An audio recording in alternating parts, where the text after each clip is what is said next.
The New York Stock Exchange took a huge hit today following the United Kingdom's vote to leave the European Union. The historic move has sent shockwaves around the globe and sent markets into a frenzy. Here's what we know right now. Britain's exit from the European Union means it'll have full sovereignty and complete control over things like immigration and economic regulations. It was a move not supported by Prime Minister David Cameron, who announced his resignation within the next 3 months. And since then, global markets have been taking hits, including the U.S., but economists here predict its effect will only have a short-term impact on the U.S. economy.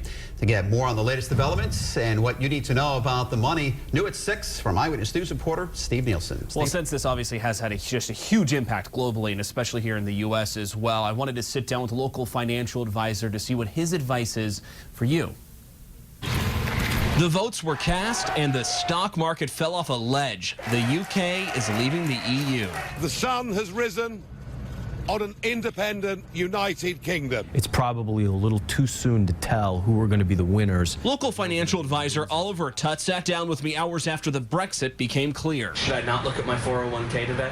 You know, I always think that's great advice. If it's really bothering you, just don't look. The reality is that for the vast majority of people, they weren't going to take their money out of their account today anyway. What's to come in the financial markets is unknown, obviously, but it'll be drawn out over at least 2 years. So let's not panic and rush out and set our hair on fire quite yet. Tutt told me those that need to tap into the retirement fund soon hopefully already took steps to make their investments less risky. This particular event is not going to be the reason you do or don't retire. But keep in mind, Tutt points out, compared to the Lehman Brothers collapse and 9/11's impact on the market, this so far hasn't been nearly as far-reaching. I mean, we opened 3% down. Candidly, that's not really even a big deal in most circumstances.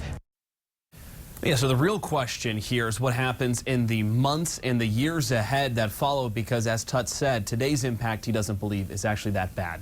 I'm Steve Nielsen, Eyewitness News.